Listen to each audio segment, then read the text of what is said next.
Hi everyone, my name's Frankie and today we're going to be taking a look at the best settings you can use in Warzone and Call of Duty multiplayer.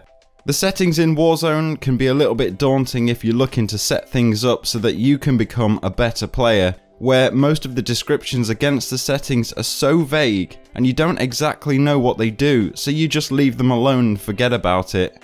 But for most of these settings, that would be a mistake, and may well cost you the win against a player that has already set this stuff up. So that's what we're going to be tackling today. Let's get straight into it. Some of the settings are purely subjective and you might not feel that some of them are right for you, but at least you'll know what the important ones are. You should find that you'll get more wins with these settings. First up is the button layout. I mainly keep my settings here default, except for one important detail. I use the stick and move setting, which allows me to jump and swivel my aim without having to move my thumb between buttons. So valuable in those situations where you need to jump around a corner and turn at the same time.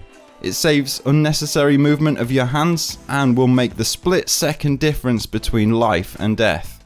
I leave stick layout preset as default, but I do have inverted look enabled.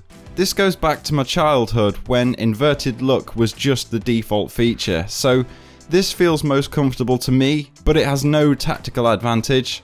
The dead zone setting is just a setting for stopping your cursor drifting all around the place. If you have this too low, you'll find that the middle of the screen will drift when you're not even touching the controller. If you have it too high, you will struggle to move the camera around.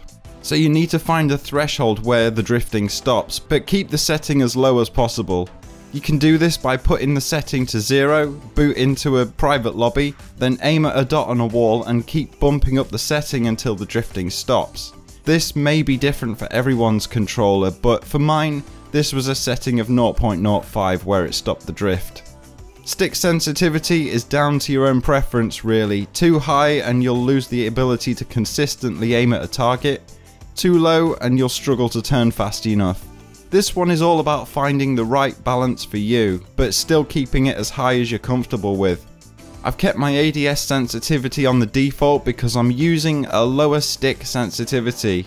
What this is going to do, it's going to allow you to turn and snap onto a target faster or slower depending on how you like this. Personally, I like to shoot at range, so I keep this relatively low. It gives you the ability to make those minute adjustments to your aim. But if I was to prefer the SMG up close and personal type of play, I'd feel more comfortable about turning this up a little bit.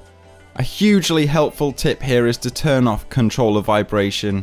It's great for immersion in the game, but it'll only distract you when you're being shot at, and we need to get those distractions away from you.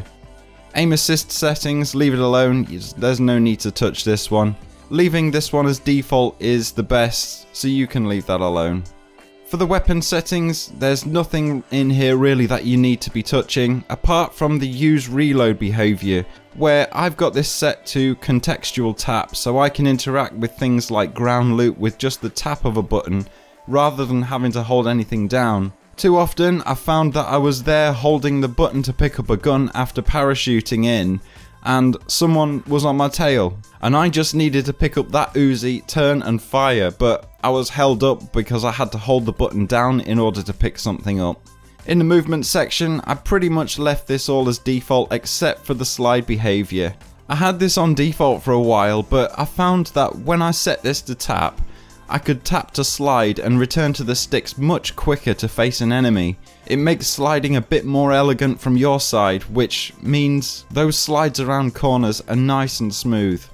Next up, we've got the audio settings, which are so valuable in this game. Firstly, we come to the audio mix settings. When I'm looking to be as competitive as possible, my preference for this is boost high, because I feel like I can hear all the audio cues a lot easier with this setting, like the footsteps and rustling bushes. But try out boost high and boost low settings to see which one suits your headphones better. If you're looking for something a wee bit more immersive, the default home theater is always a decent one. Master volume I keep on 80% just because I want the maximum volume. And I turn off music volume completely because during a match of Warzone, If you've got the game's music masking some footsteps or audio cues of a nearby enemy, I'm not going to be able to hear them coming, which means they'll get the drop on me, so I just turn it off completely. Dialogue volume I turn down a little bit, but not all the way, because a lot of times if I've got a team of guys sneaking up on me and one of their characters uses a call out, I will have just heard that call out and I'll know that there's someone other than my team around us, so turn it down but keep it relatively high. Effects volume is one of the more important settings and the one that I leave on 100, because this setting enables you to hear things like enemies reloading or parachuting around you, so leave it on 100, you want to be able to hear that stuff. Voice chat settings will be personal to you. You want to be able to hear your team but not drown out the audio of the game, so play with this one a little bit. This is how I've set mine up, but it will all depend on how loud your friends have their microphones turned up.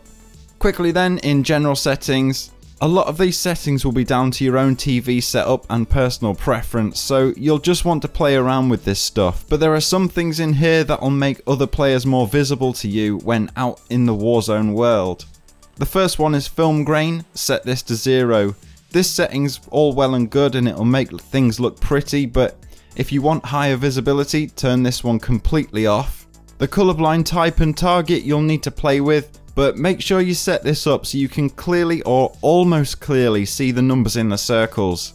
I have mine set to Tritanopia because this is the setting that my eyes are most comfortable with. World and weapon blur, turn them completely off. There's no need to have this setting on if you want to be able to see the enemies clearly when you're running around. Next, set the minimap to square, since this gives you more map coverage in your top left corner and will make this easier to see enemies that you would have otherwise missed had you left this on circle. And that's pretty much it. Let me know in the comments below if you found this useful. Hit that like button if you did, subscribe for more, and I'll see you all in the next one. Toodaloo!